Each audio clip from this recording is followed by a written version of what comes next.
Bonjour tout le monde, j'espère que vous allez bien. Alors nous revoilà aujourd'hui en faisant un live TikTok afin d'appeler toutes les familles, tous les parents à se mobiliser fortement à Bruxelles ce 25 mai prochain de 14h à 16h à la place Albertine contre l'éducation sexuelle de leurs enfants en milieu scolaire, et notamment en maternelle et primaire, et sans la concertation des parents, niet, on n'accepterait pas cela de la part donc de la ministre Madame Caroline Désir, comme ce qui a été fait pendant 10 ans dans le dos des familles.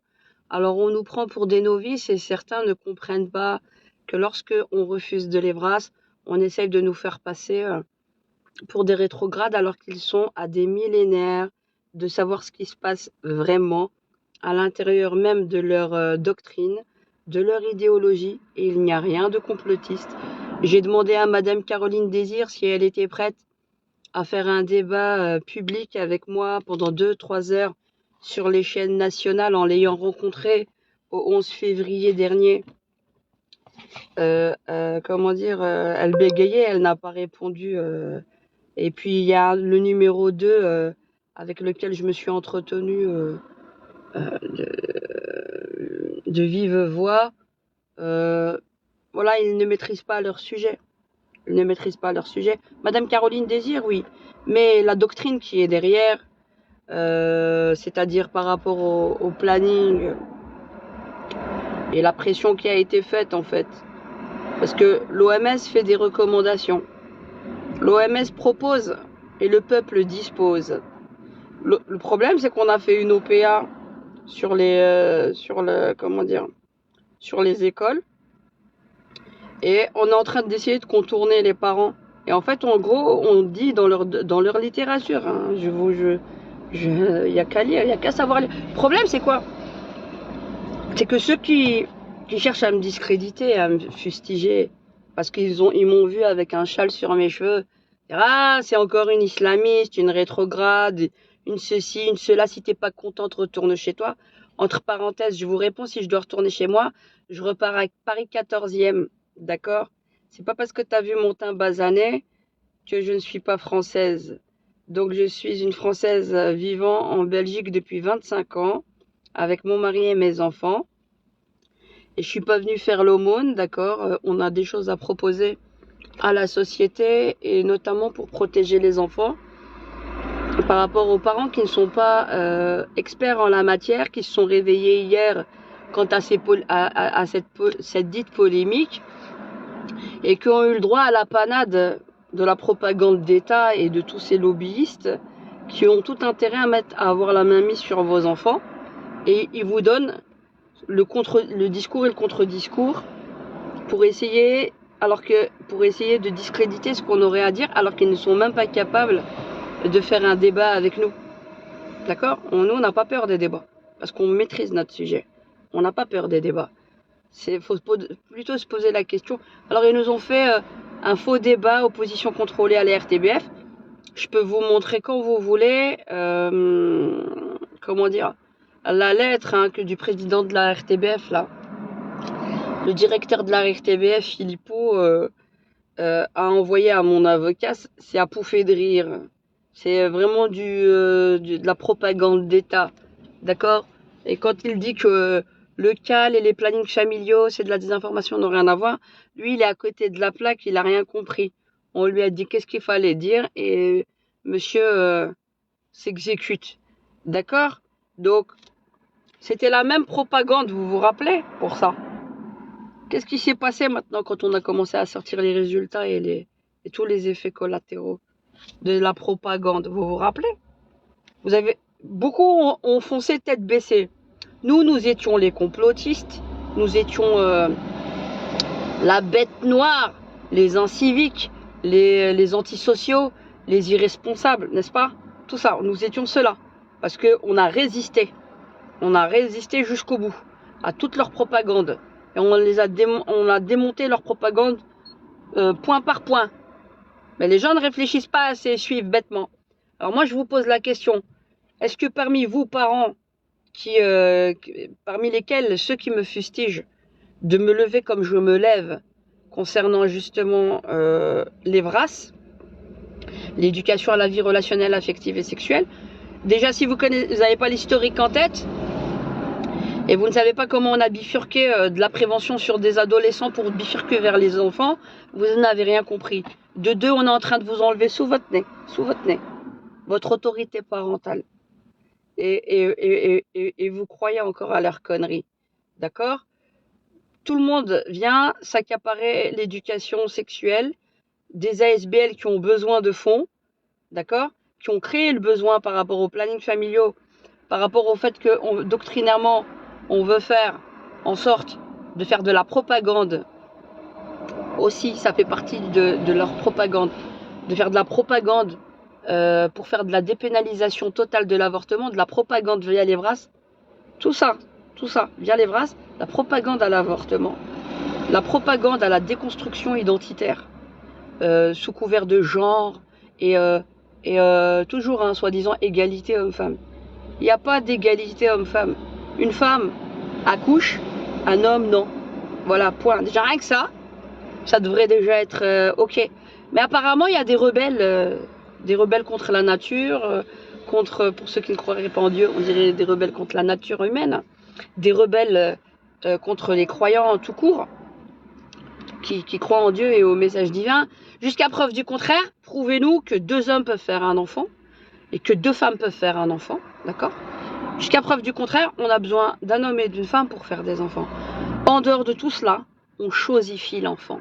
Quand on arrivera déjà à nommer, à avoir du vocabulaire, peut-être que là déjà au niveau de la sémantique des mots, on saura de quoi nous parlons. Il y a déjà ça. Donc, vous avez les lobbies LGBT et transgender. Alors eux, ils vous inventent carrément des nouveaux concepts, parce qu'on vous fait déjà la guerre par déjà les mots. Les mots. La guerre, elle commence par les mots.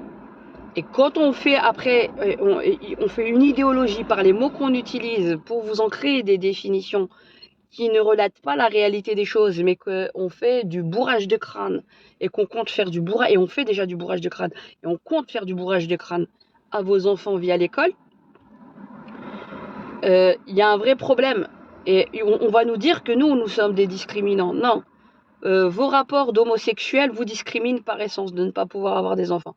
Alors vous voulez faire la guerre aux familles nucléaires qui ont des enfants, qui veulent éduquer leurs enfants comme bon leur semble, tout simplement parce que ils sont l'autorité naturelle sur leur enfant, et sous couvert de vos discriminations, vous voulez nous faire un saute-mouton et une OPA pour rentrer tout votre délire. On n'a pas les mêmes sexualités, soit. C'est en ça qu'on doit se respecter. D'accord? Mais venir nous faire un cheval de Troie pour toucher à la tête de nos mômes et pour faire de la déconstruction identitaire, sans compter ce que j'appelle les LDO. Si vous lisez mon livre L'Amuse, droit de réponse, que j'ai mis même disponible gratuitement, les LDO, LDEHO, les promoteurs de la débauche, nationale, sous couvert de prévention, qui viennent donner des préservatifs à vos gosses à 10-11 ans, qui violent l'innocence de vos gosses, parce que nous, on est des gagas, en fait, les parents. Quand on dit à nos enfants, on dit à nos enfants, par exemple, faut laver comme ça ton kiki, laisse personne voir ton kiki, ou toi, ta minette, ou quoi. Vous voyez le terme qu'on utilise? Alors, par les dits professionnels de l'éducation sexuelle, oui, mais non, mais il faut savoir nommer les choses. Alors on va commencer à leur parler de pénis, de testicules, de vulve. Ah non, c'est de la propagande. Bah, si moi je fais de la propagande, d'accord, je vous mets au défi tous autant que vous êtes qui me traitez de taré. Ça fait 10 ans que je m'attelle. Ça fait 10 ans, depuis 2015, que je vous sonne la sonnette d'alarme. On me prend pour une dégénérée. Vous savez ce que me disaient à la fin, les homosexuels qui faisaient partie de la Gay Pride? Parce qu'au mois de mai, là, vous allez vous manger 10 jours. Hein. La dernière fois, on a dû se manger 3 semaines. 10 jours et le 18 bientôt. Je suis pas contre le fait qu'on sensibilise par rapport à ce qu'est l'homosexualité. Faites des portes ouvertes dans vos associations respectives. Le problème, c'est quoi? C'est cette idéologie de vouloir mettre tout le monde... non, il n'y a pas d'égalité entre deux homos qui sont dits en couple et comment dire, un couple d'hétérosexuels. Ça ne donne pas le même résultat et ça ne donne pas les mêmes responsabilités et les mêmes devoirs. Et ça ne donne pas non plus, comment dire, oui, d'enfants tout court. Donc, la chosification de l'enfant sous couvert de non-discrimination, à venir faire d'une PMA, une GPA, et se comparer. Il y a quelque chose de très névrotique chez ces gens-là, qui n'acceptent pas ce qu'est la nature humaine en tant que telle, et qui viennent remettre en cause l'hétérosexualité du monde entier, pour dire que en fait, notre hétérosexualité n'est qu'une norme sociologique. Le but, c'est quoi en fait? Le délire, c'est quoi? C'est de nous rendre tous homo et trans et nous castrer à grande échelle. En gros, le délire, il est là. Il va dire non, t'es complotiste. Non, ayons juste de la rigueur et soyons cartésiens et réfléchissons bien à ce qu'ils disent. Ils nous traitent d'hétéronormatifs. Ça, c'est pas une discrimination hétérosexuelle. Ils nous traitent d'hétérosexistes.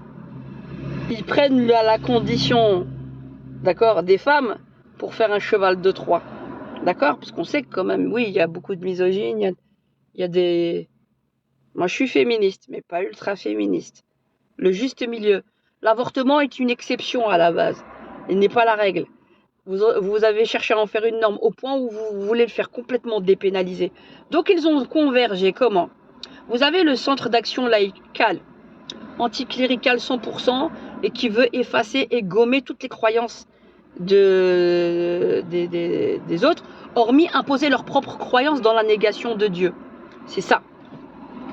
Qui vous dit déjà à quelle sauce elle veut vous manger et qui milite pour que, soi-disant, sous couvert de non-discrimination, parce que nous, on est des arriérés, on n'a rien compris à la life.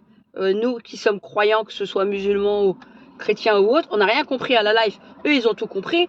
Et pour faire mieux l'endoctrinement, parce que le CAL, avec les lobbies LGBT, se donne main dans la main, Sylvie Losberg, je vous invite à regarder cet article. S'il n'est pas disponible, moi je vous donne la base de données, j'ai tout sauvegardé.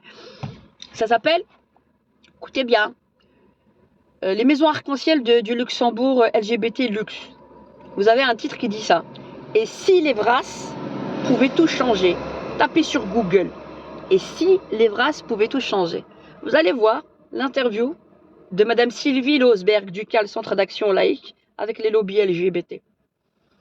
Le CERE ASBL, Centre soi-disant pour l'enfance, il y a que des sociologues, des anthropologues, il y a 0 pédopsychiatre. Voilà, donc ça serait long. Regardez juste sur ma chaîne YouTube, Omri, OM2RI, espace OM2RI. Allez dans les fils des vidéos, descendez. Regardez la partie 1. 10 ans d'Evras. J'ai fait déjà le film documentaire 10 ans d'Evras. J'ai mis mes commentaires à côté des déclarations des différentes personnes, des différents personnages que vous allez voir au fur et à mesure parler sur l'Evras depuis déjà 2011.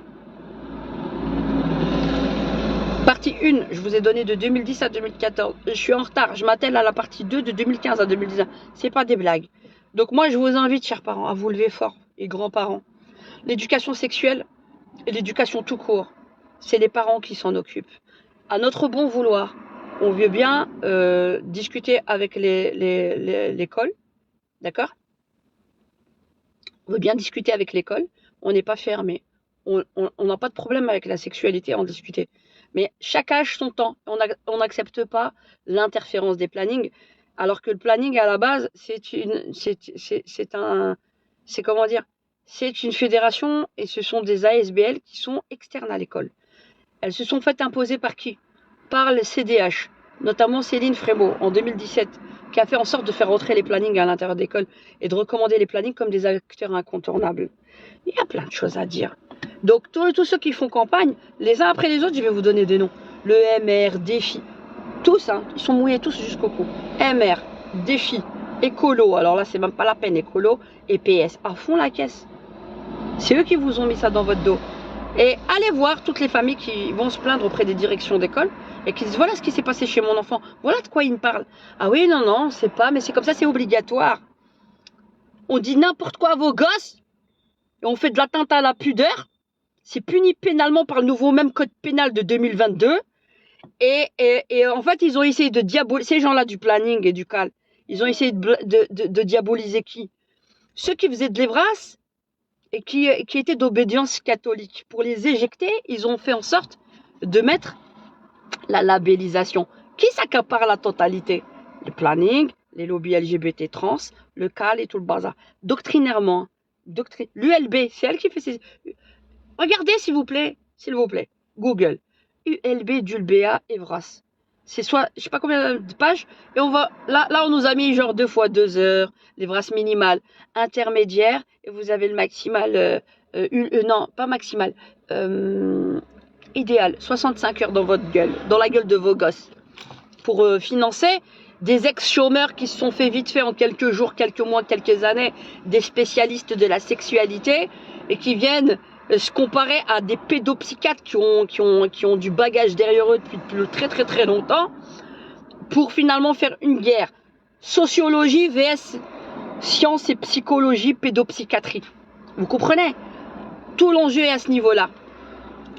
Moi, en tant que parent, je vous avertis, si vous ne vous levez pas maintenant, parce que vous êtes déjà en retard depuis 10 ans, parce que la Gay Pride, qu'est-ce qu'ils vont nous faire avec la Gay Pride? Toujours des acquis. Mais il faut lire. Lisez. Allez sur le site internet de les Maisons Arc-en-Ciel 2024 et leur projet. Vous allez voir Evras et tout le bazar. Lisez de vos yeux au lieu de dire que moi je baratine et que je dis n'importe quoi, que je suis sur la ligne. C'est vous qui êtes à l'ouest de chez à l'ouest comme jamais. Si vous ne vous mobilisez pas maintenant, pour qu'on nous dégage de l'Evras, vaut mieux être dur et radicaux. Parce que vous allez trop aller avec la main moite et gentiment et tout le bazar, et on va vous retourner le cerveau pour accepter l'inacceptable. Et après, vous aurez livré de vous-même, de votre propre consentement, vos gosses, à toutes les idéologies. D'accord? Donc c'est maintenant là. Préparez-vous le 25 pour être là à Bruxelles, place Albertine, de 14h à 16h. On va pas rigoler. Parce qu'ils vont nous endoctriner, là, avec leur Gay Pride et 10 jours d'affilée. À la fin, c'est l'autoroute faite avec les élections qui arrivent au 9 juin. Moi, je vous donne un conseil. Vous en faites ce que vous voulez. Moi, je soutiens le collectif citoyen. Plein de parents qui se lèvent contre l'Evras. Et la team de Fouad Haïdar. Je leur ai montré tous les documents. Monsieur Fouad Haïdar est le seul homme politique de toute la classe belge, bruxelloise, qui nous a ouvert la porte du Parlement parce qu'il était président du Parlement côté néerlandophone à Bruxelles, qui nous a ouvert la porte. On est rentré, on est resté 2 heures avec lui et on lui a montré les documents. D'accord? Il a été choqué. Il a dit mais comment les autres n'ont rien dit? Il est parti confronter d'autres députés. Donc on a essayé de lui faire des problèmes une fois qu'il était là-bas et qu'il avait abordé ces sujets et la cause palestinienne.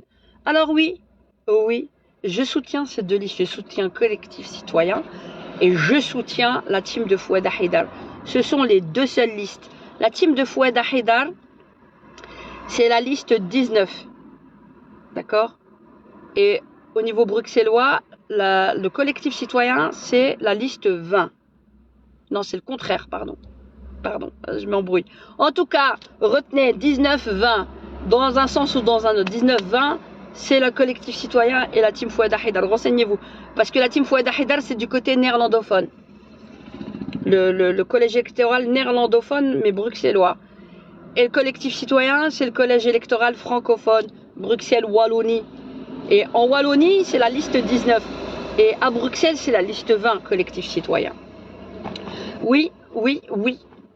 Nous nous mobilisons en tant que parents, avec tous les parents soucieux pour leurs enfants, qu'on aborde ces sujets-là sous bon vouloir des parents, avec un document à signer à l'école.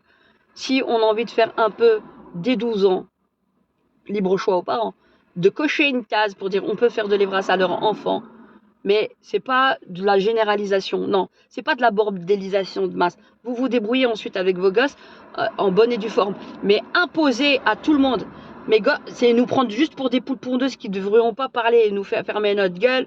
Non, jamais de la vie. Pendant 9 mois, moi, je porte mes enfants. J'ai pas fait, comme je dis, mes gosses avec le Parlement de la Fédération Wallonie-Bruxelles, ni avec Madame Caroline Désir, pour qu'on cherche à me dribbler entre les jambes en tant que mère. Donc, au nom soi-disant du féminisme, ça, c'est de l'ultra-féminisme. Alors, on accepte finalement de nous chosifier comme des poules pondeuses en tant que femme et en tant que mère. On n'acceptera jamais ça. Donc soyez très très très nombreux et plus nombreux qu'au 17 septembre parce qu'ils s'attendent à ce qu'il n'y ait pas de monde de la même manière comme ils nous ont fait et ils ont été étonnés avec celle du 17 septembre. On était 2000-2500, soyez très très très très très très très nombreux parce qu'on a un message très important à faire passer à nos politiques. À 2 semaines des élections du 9 juin, on ne laissera pas passer la pilule et on ne fera pas n'importe quoi de nos enfants. Bonne journée et rendez-vous le 25 à 14 h. Place Albertine, 1000 Bruxelles, Gare Centrale.